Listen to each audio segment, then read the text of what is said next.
Welcome back to All Politics Are Local, America's number one political hip hop radio talk show. I am really honored today to have my wonderful big sister here, and she's brilliant, right? Like, real story, right? I told my students, I'm a teacher, I told my students that my sister wrote a book on Harriet Tubman, and I told her the story that I'm going to tell everyone right now.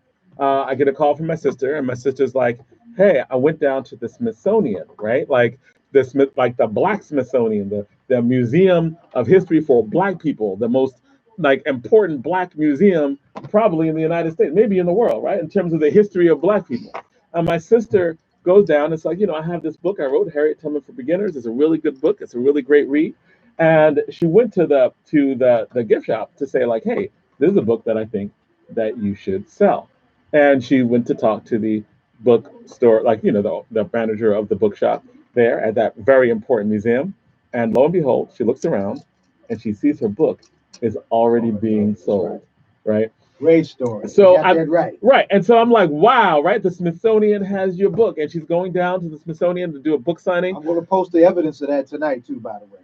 Right. And so my debater, right? I'm a debate coach. I work with kids, right? So my student says, "Yo, what did you do with your life?" I was like, wow.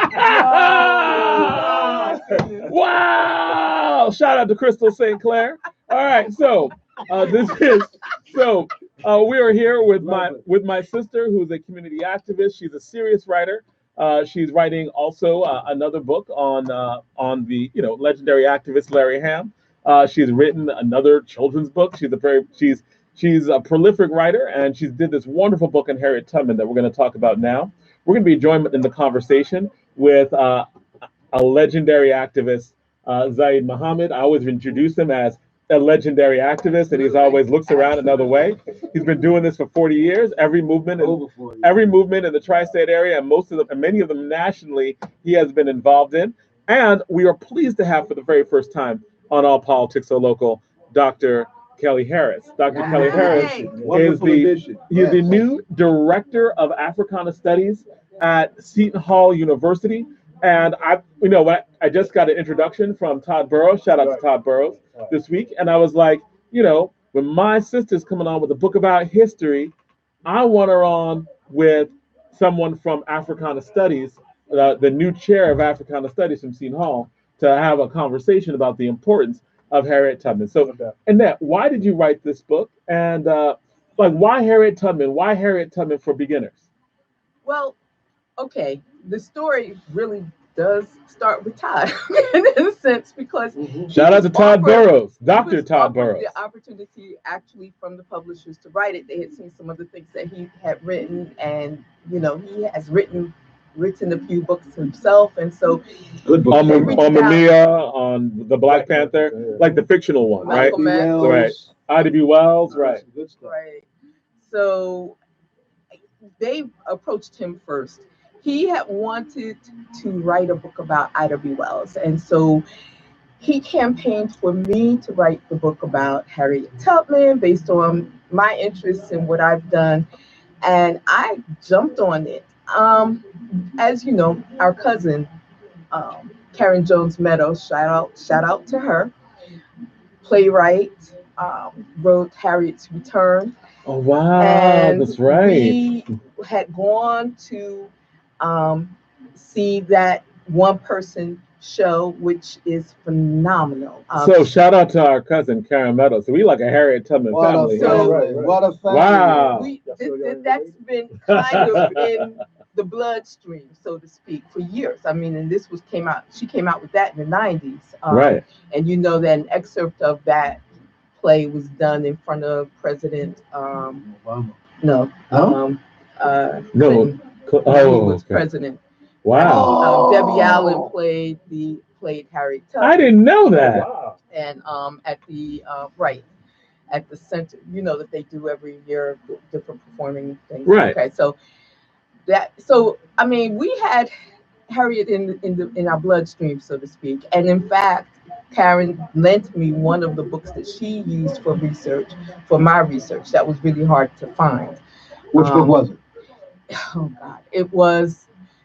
See, I'm very bad. It was the book. It was actually dated back to the 1940s, and his name is escaping me, and that's really bad. But Okay. he Why put my sister on the the spot, reason man? why the Zay, reason why why put my sister on the it's all spot? I'm good. sorry. The reason why that was such a good book though is because this particular writer, whose name is gonna pop into my It will. head in a moment, author, um, actually remembered seeing her as a child Whoa.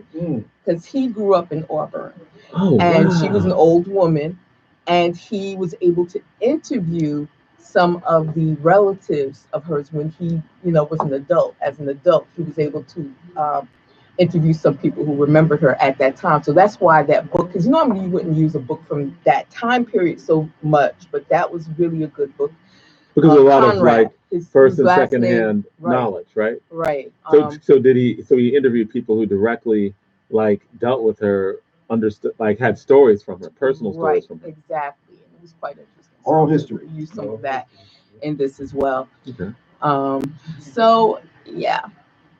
So what were some of the things that came out about Harriet Tubman that you were surprised about? Did anything surprising? Because all we know is she freed everybody, and that famous accurate line, that really accurate line that you freed so many slaves, I'd have freed 1,000 more if they had only known they'd been slaves. That's a direct quote, right? Okay, so What? no. And Huh? Let the expert No, work. that's not a Let direct the quote. expert work. You gotta hear. Let it work. no. Oh, you gotta explain. Wait. So Harriet Tubman actually did not say, "Oh, you freed 1,000 slaves, Harriet Tubman. Okay, I'd have so freed 1,000 more if only to they be had known they'd been honest, I'm slaves." not sure where that came from, but I will say that a lot of what we learned about Harriet Tubman was based on Sarah Bradford's book. Um, and she wrote two books actually in the 1890s, and it was really, she meant well because she was trying to help Harriet financially with the home that she had started for the elderly and Oh wow. such. And so, um, but at that time period, the style of writing was more hyperbole. Right. When you look at the newspapers of the time and all of that, there was just the style, and so It's they like cable tended news. to take. Yeah, well, they You on a maybe, hip hop maybe, show, girl. but they tended to take certain liberties. So, um, the it was said that she freed 300. Harriet Tubman never said she freed 300 enslaved people. She said it was more like 80. Really? Wait, Yeah. time out. How many did she actually free? I thought it was like 700 to 1,000. Well, okay, so that's another period. Okay, so stop. We're going, but the ones that she literally brought before the Civil War. Okay, and I'll talk about what you're mentioning in a Okay. moment. Before the Civil War, the ones that she actually brought from the Eastern Shore up through to Canada were about 80 enslaved people. Okay. And she helped, she did set a design for others to leave as well. So she met with others and showed them how to leave as well. Some of them they left using her plan. Over about 40 other people left. Okay. So basically, she almost pretty much at one time. So much so that they started to crack down on the various houses that were helping the enslaved people, and so that there was a serious crackdown. And now were there snitches? Any Takashi 6ix9ines back then? Like, oh, they're right. That house. We went there. I mean, was that a thing? um, well, yes. Let me tell you, the reason why Harriet Tubman had to come back down and rescue her mother and father was not because they were enslaved. They were actually freed by this time. They were free black. Okay, now you're telling us a story I haven't heard before. She went down and freed her mother and father. Please finish the story. Okay, so her mother and father were actually already freed. The Her father had been manumitted in 1844, and he eventually was able to buy his wife's freedom. Okay, had some twists and turns and stuff like that. That there's a story behind that, but he was eventually able to do that. But Pa Ben was part of the underground. Pa Ben? Who's Pa Ben? Ben, her father, Harriet Okay. Tubman's father, was part of the underground. And Oh, so he bought his own wife, but he was freeing others for free. They were getting the discount. They were getting the discount. He was Okay. making the direct connection with Harriet. So they would come to Ben and let him know enough is enough, time to go. Can you make that arrangement with your daughter? And he would set it up. And one person changed their mind last minute and decided he didn't want to go. Now, he hadn't gotten on Harriet's train yet. Okay. So he basically snitched. He Takashi them? On Ben. No, And not Takashi. Word got to Harriet that he was going to end up in jail, and they had no problem with putting elderly people in jail. And during that time, that was probably the least of his worries was jail. Right. Right. So Harriet did a trip that she normally would not do. Like she normally, when she went to emancipate these people, it was usually in the wintertime. And this time she had to go down in the summer because this was an emergency. Wait, I thought so I thought it would be easier to leave in the summertime than in the wintertime. Why were the runs in the winter as opposed to the summers? Usually around, well, a number of reasons. Longer nights. The scent wasn't, when it was cold, the scent wasn't as strong. And so there were a few reasons why the winter was better. Plus, around the holidays, when she rescued her brothers, this was Christmas. This was Christmas time. Okay. And nobody's thinking anybody's running around Christmas. Why people getting drunk, so partying, getting ready for the new year, stuff like that. So she chose times that were would give them the most time in terms of running. Strategy.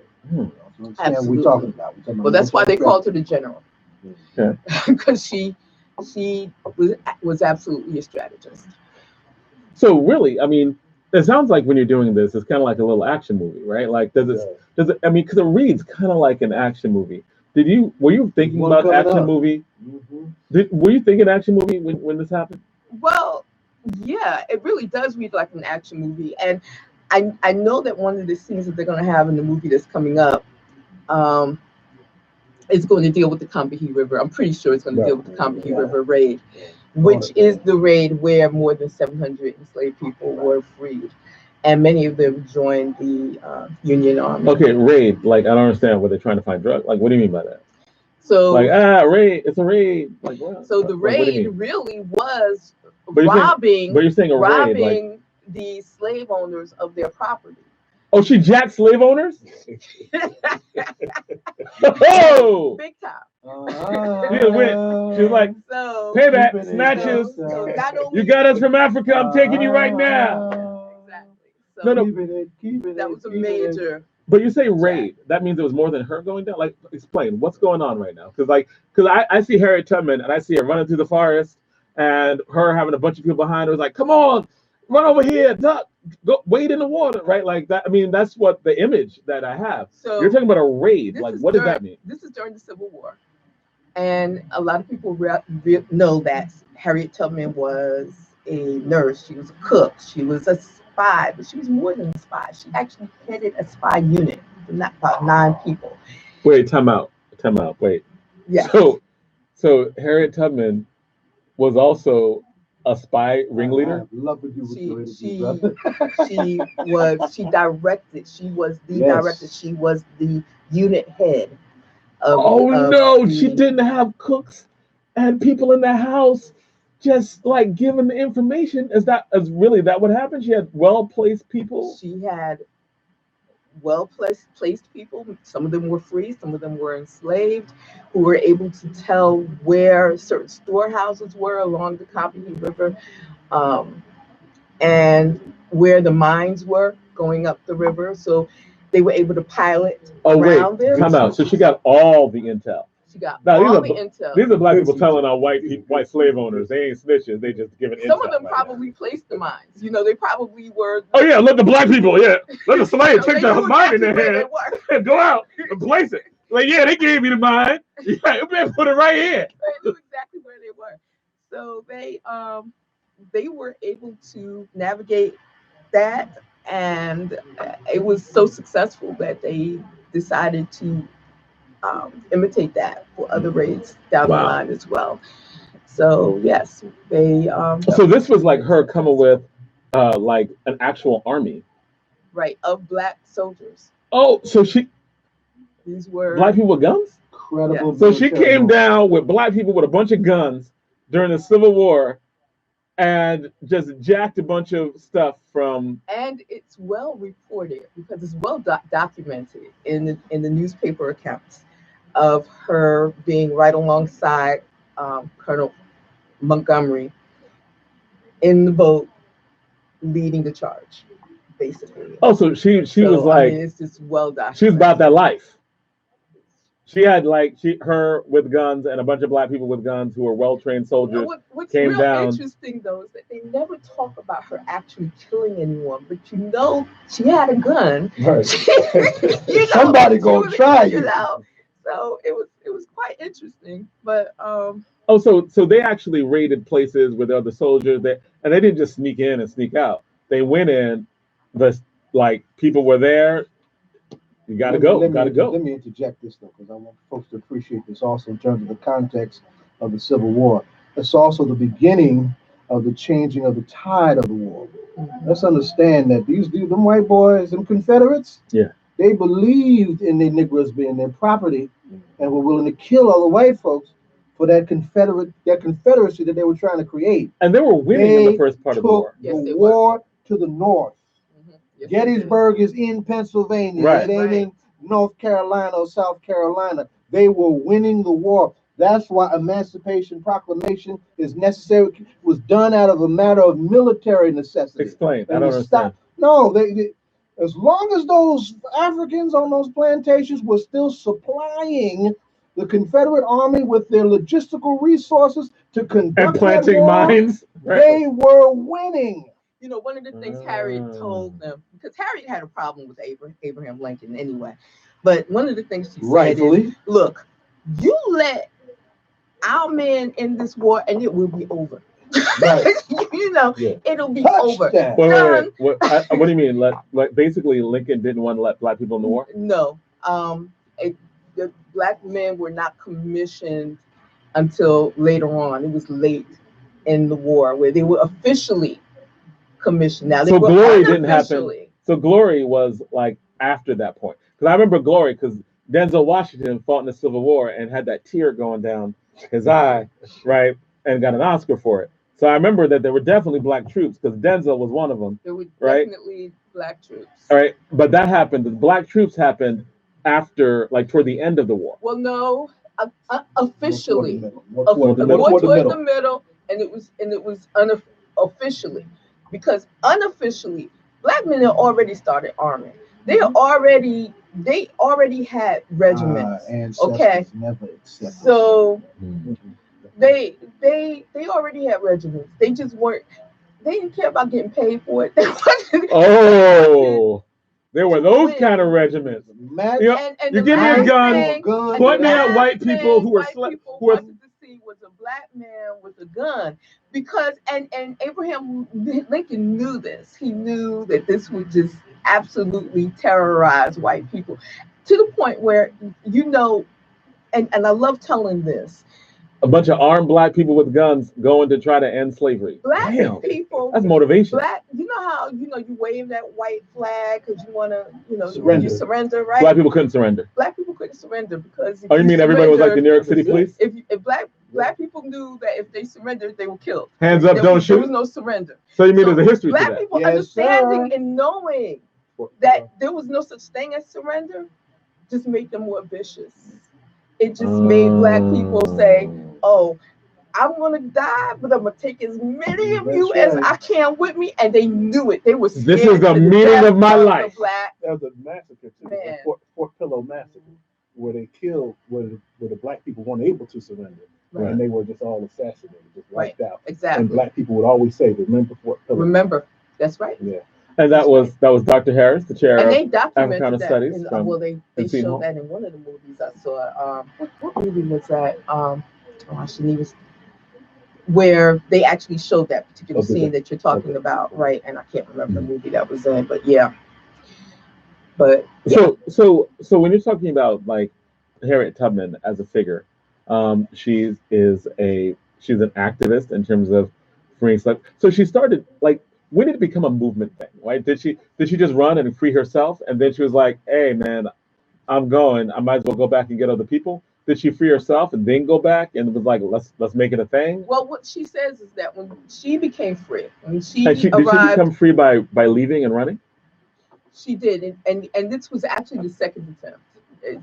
The first time she tried to run with her brothers, right? And her brothers were like, "No, let's go back." Really? Yeah. And they dragged her back with them. And then the second time, she was just like, "I'm done," and she just ran herself. She's like, "I'm good, brothers. You can be free when you need to be free, but I'm gonna be free right now." Right, exactly. So she took off. But when she got to Philadelphia, she still, I mean, she was free, but she didn't feel completely free because she didn't know anybody up there. Her family was in Maryland. And so she was like, okay, I'm going to work and I'm going to get my family free. Wow, okay. And so she's like, I can't eat unless we all eat. She worked in Cape May as a domestic. She started saving up money, right? And her first opportunity came when she found out that her niece, Keziah, was going to be sold the way her mother was sold, which was her sister, Harriet's sister. Okay. And so she set up a plan. Now, Keziah was married to a free man, okay? And that happened a lot, as Harriet had been married to a free man as well. And they set up a plan where the niece ended up on the auction block. And when it came time to pay for the niece, they put them in a holding place. Right. And then the auctioneers went off to dinner. And they went to dinner while the person who bought them would go get the money and stuff together to bring to the auctioneer. Okay. They got into that house where the holding place. Okay. Got them out somehow. This was early on. Got them and brought them to another place where they would wait the night before they can get on a boat and go out. When that man came back from dinner, they were gone. Ghosts. And they were ghosts. And so Harriet met them in Baltimore and took them the rest of the way. And that was... Now, how far did Harriet go? Was it like deep Mississippi? Was it Georgia? No. Like, where did she go from? Eastern Shore, Maryland. She knew that area. Okay. She didn't go... And is that where she originated from? Is that where she originated from? Yes. That she was... So, and okay, there's a homestead down there as well, and a national museum. And I just came from there on Wednesday. National Museum of Harriet Tubman as a national museum? There's a national park with that's set up as a tour. You can do a tour from there. It has that whole area where the house where she grew up, one of the houses where she grew up, the house where the store is set up, right, where she was hit in the head. They have they have like the bridge. You can see the bridge that was by her house. The house that she actually lived in, her father lived in, is no longer there, but they have that area. And there's like a sound tour, like you can upload it on your phone, drive around, and they will actually explain the different areas to you as you drive around those areas. But I went to the Harriet Tubman Museum that was on Race Street in Cambridge, and that's different. Well, I mean, the museums and It's Harriet not far. Tubman Museum is They're fine, not far from each other. but I want to get back to your book, right? So you have a copy of your book, right? Because we know we're all on I do. live and stuff like And that. I also want to And note we have too. the Harriet Tubman for Beginners, if those of you on YouTube, and those of you on Facebook, and those of you on Periscope. We have Harriet Tubman for Beginners. So what tell me that, what do you, like, you did Harriet Tubman for Beginners. Why Harriet Tubman for Beginners?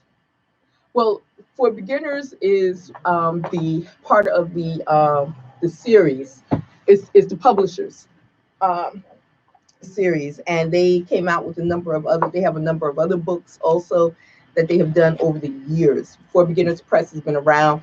It was actually started. I didn't know this initially. It was a Black-owned press. Oh, it's not a Black-owned press? Right. I didn't know that either. Okay. Initially. I didn't know it was a white-owned So- press. See, we all learned and something so- today. And some of the other books that they came out with, some Mexican Beginners. right. Oh, wow. Some were written by her Beginners. boy. Black Oh, wow. Right. The history of Great. like Islam for Beginners. They have a lot of different books on here. And so that they've been doing over the years since the 1970s. So I'm part of that now. So Okay. But I'm talking about from you personally writing this. Like, why do you think it's important for Harriet Tubman for Beginners? Like, I know the $20 bill, which is going to be a $20 bill when we get a new president, and Harriet Tubman's going to be on it. After the bum leaves, then we'll have, Harriet Tubman as a $20 bill. But why did you feel it was important to write Harriet Tubman for Beginners? I thought it was important for people to really know who she was. And to be honest with you, I don't think I realized how important it was until I actually started doing the research and started looking into her life. To begin with, we can learn so much from her as a woman, recognizing that this was one woman who decided things had to change, and she didn't need an army to do it. She used what was there and built on it. And she did what needed to be done. Her initial impulse was for her family, but she embraced anyone who was ready to run. And You got to be ready to run. one of the things, though, we do have to recognize the situation that I think for the 21st century, okay, we have to recognize the situation that we're in, and we have to want to change it. We have to want more. We have to, one of the things I like about this shirt, this particular mural, is that Harriet Tubman has her hand stretching out and to us, and basically with a boat behind and her and bidding us to come on, come on to freedom. And so what does that mean? Like, we're not really free, are we? In some ways, in some ways we are, but there are some things, right? There are some things that we still have to struggle and fight against. Anytime that, someone can walk into somebody else's apartment and shoot them dead, okay, and only get 10 years, and that's not. And we're happy about that. And we're like, yo, she got convicted? Yeah. Oh, wow. And she only got 10 years. Not only that, but there's some other mess going on when the person, and this can't be underscored enough, when the person who gave major testimony gets shot in the mouth, killed days after. Right. And then someone else loses her job, another person who testified, so that. But we're in the mood to forgive. Well, see, and I'm a Christian, Jonathan. I'm going to say this, okay? I'm a Christian, okay? And I do believe in forgiveness. However, all right, first of all, the person has to ask for forgiveness, all right? So I believe people should ask. Now, if you want to forgive them on your own, in the quiet of your prayer room, and you need to do that in order to move on, which I think that young man needed to do personally to move on, that's fine, but I would not make a public spectacle of it. I would not And in I'm sorry any for even way. getting on you on that because I know we're talking about Harriet Tubman, and I wanted to finish up with that because Oh, because please, I get it, I please, understand it. I please. know I made you mad. No, please let me say this too, because I need to make this announcement for people who want to come and see me, or because I'm going to be speaking on November 2nd. You know, Okay, the movie good. is coming out on November 1st. Because I was going to ask, where are you speaking, where are you signing, and where can they buy the book? So November 2nd, I'm going to be at the Cityplex in In Newark Newark? between 9 and 1 p.m. All right. And they're going to show the movie, and then they're going to have a discussion afterwards, and they've Good. invited me to be there. Is the city sponsoring it or the theater sponsoring I don't know for sure who's All right. sponsoring Okay. it. That's it? good. That's all right. We'll take it either A way. friend of mine reached out to me, and she's Mhm. part of this organizational group that's doing it, and I really Okay. should be able Right to on. Mhm. tell you. But I do know that this is going to be on November 2nd, and it's at Cityplex between 9 and 1. And then on the 3rd, the following day, I'm going to be at the National Museum of African American History and Culture, and I will be doing a book signing between 1 and 3. And what day is this? That's on November 3rd. The following November day. 3rd, you're going to be in D.C. Yes. And that's the big Smithsonian for Black people, like the most important Black museum in the whole world. That's that museum. That's the museum that was just built, that $1 billion museum built by that billionaire that has like so much in it, that has a slave ship at the bottom. That museum, that's where you signing it. Yeah, the one that you can't get to in one day. There's That's no right. way. The one that you have to Not go even in through, two. and you sign in there, big sister, that Yeah. related to me, like signing there. I almost missed that gift shop. I almost didn't go in there because I was thinking I had to make a Gotta make train time. back. Mhm. Right. And I almost didn't go in, and I was like, well, let me give them my card before I go, and I walked in and saw, I walked in and saw my book, it was just like, wow. No, So That's that was great. cool. For a That writer, is that's gratifying. that is excellent, right? Now I want to ask for a question of our guests because I know that we're cut short on time, and I know that we're going to talk about Amistad, Yes. and I know that Stephanie Harris was going to call in, but we're having some technical difficulties earlier. We're going to have everyone back for that. But I think that this conversation perfectly segued into that, and so I want to ask Zayid and Dr. Zayid Muhammad and Dr. Harris. Um, why is this important? Like like how does this relate to the Amistad bill? Why is Harriet Tubman for beginners so important? You go first because I want you to get in the conversation. 'Cause I'm a Okay. regular. All right. Well, thank you first for having me. No, I don't have you, man. Oh, okay. Thank you. Second, this book is very important because it fills a void on not only Black women's history in this country, but social movements in this country's history as well.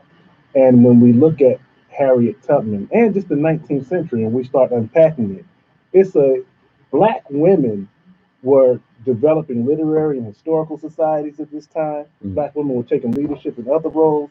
So Harriet Tubman is just a huge piece of Black women who really were taking leadership in a variety of areas, and that has always been missing from American history, particularly when we talk about the image and representation of Black women. Black people in general, but Black women in particular, has always been a negative misrepresentation. So this book, along with stuff we're learning about Rosa Parks and the type of actress she was, this is really helping us deconstruct and reconstruct Black history, and it's very important for young people to understand that and not have these myths that Harriet did this or that, and really understand who she was as a revolutionary. Like these are heroes, Absolutely. right? That's right. When you mentioned, it's funny, we only talking about hip hop too. This whole vibe here is hip hop. I thought of a line when you were talking about Harriet Tubman didn't even need a military. Rakim said, "I don't need military. I'm ill already." Wow. And that's what Harriet He's was. got a book coming out too. Harriet All was right. ill already by herself. She didn't need the military, so she was a very strong sister. That's very important for people to understand that. Yeah, go further. Bring it back to the Amistad Commission here in New Jersey. There's New Jersey dimensions to this. Okay. The Underground Railroad. She came out to William Still, another bad Black man who freed himself.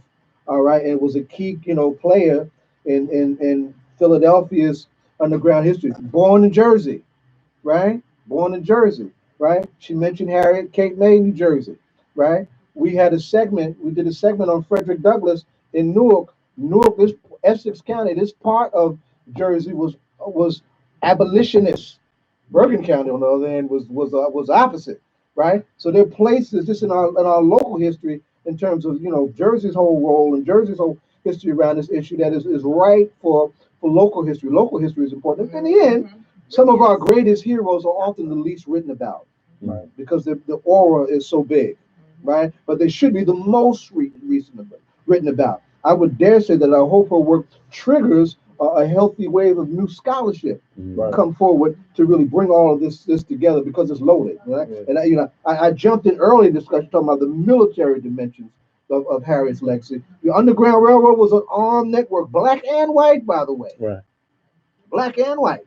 Okay, that did what folks do with arms to try and help people get free when the law is wrong. Right. And that is something that has all kinds of historic dimensions. Wait, hold on. In Wait, fact, white you mean people the were more underground? revolutionary, I think, back then than they have ever been since. Yeah. Wait. You mean that it wasn't a non-violent Underground Railroad? I thought it was like we shall overcome, and there were never any Slavery guns, and was they not believed that they should created not. non-violently. It was not nonviolent. maintained non-violently, and it was not ended non-violently.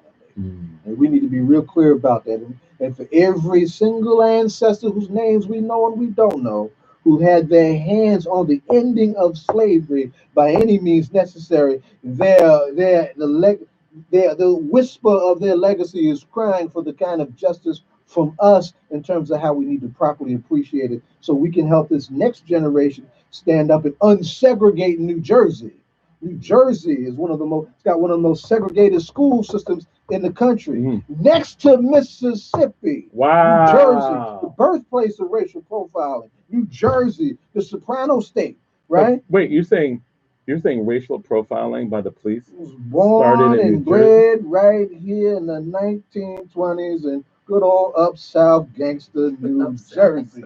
New Jersey, that couldn't vote for Abraham Lincoln not once but twice. Oh yeah, and then Abe was being moderate, as Annette was saying. And But they didn't ratify that's right. Come on now. 14th or 15th Amendment. Come on now. So New Jersey was the last state to ratify the 13th. I don't know that they did. Did they actually ratify it? Wait, did we? I don't think Wow. they did. There wasn't no party. They weren't part of Dr. Harris, can you help us with this? Is this the Y'all from Jersey? I'm from Philly.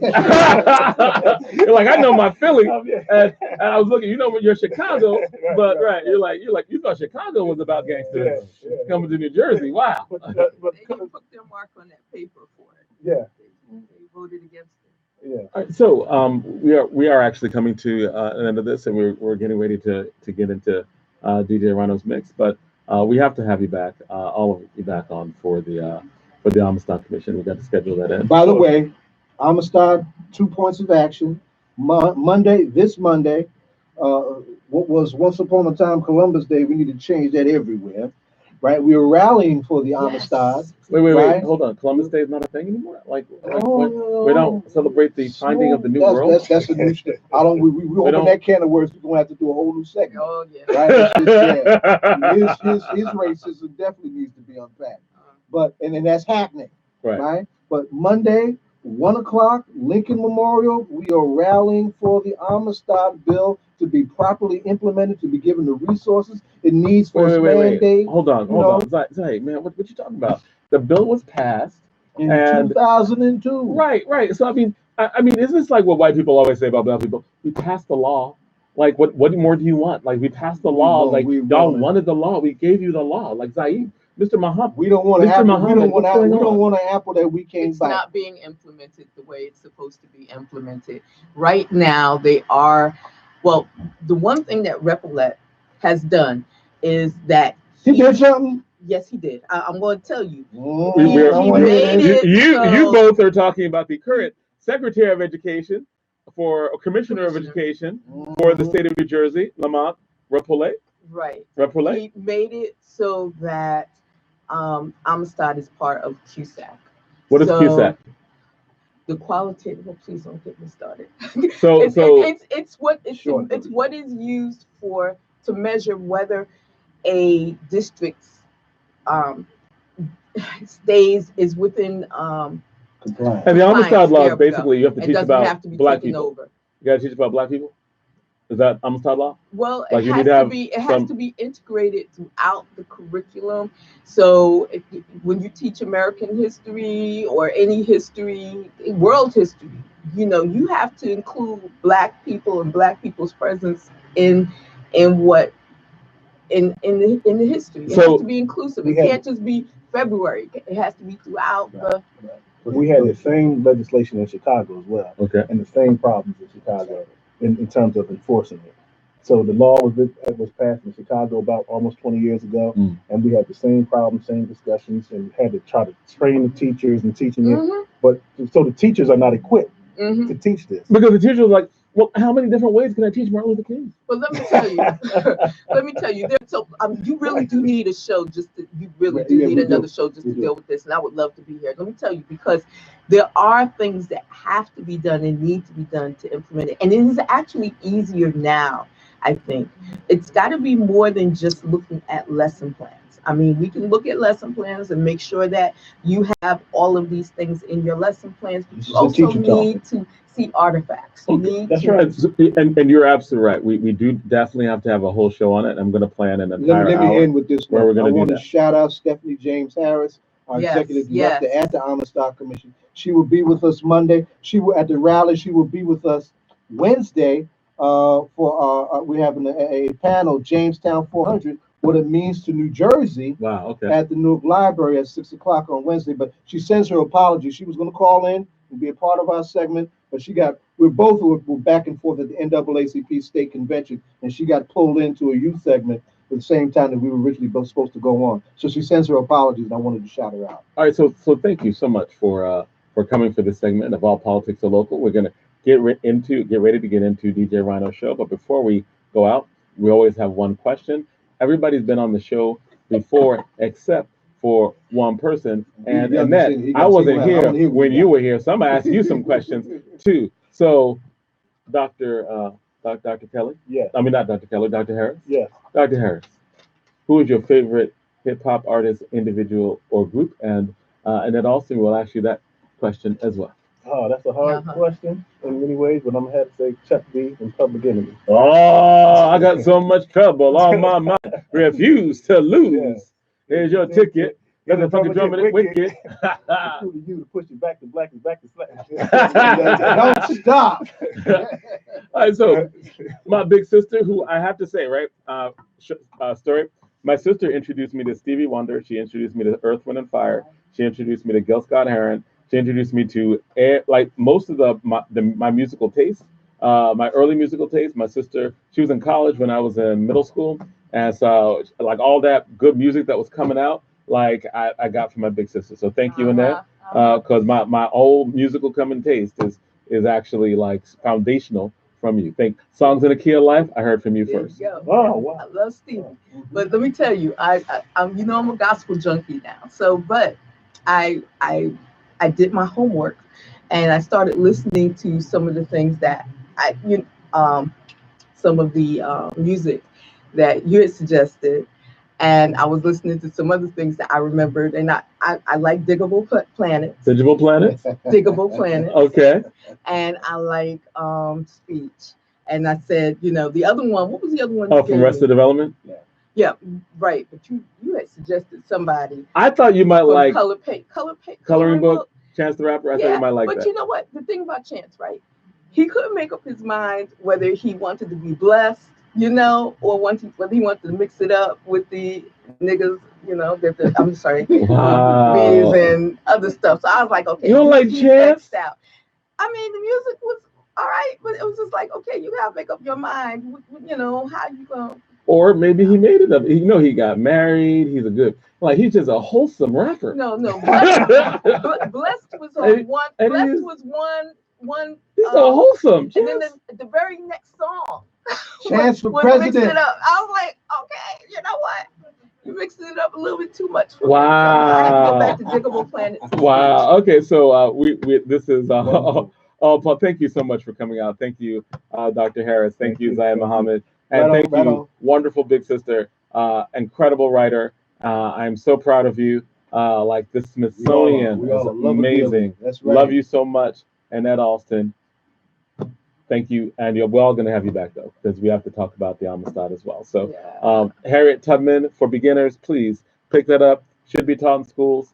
And we are we are getting ready to go into DJ Rhino's mix because DJ Rhino is the best DJ in the entire universe. So, DJ Rhino, I'm not even going to ask you if you're ready because I know, brother, that you're ready.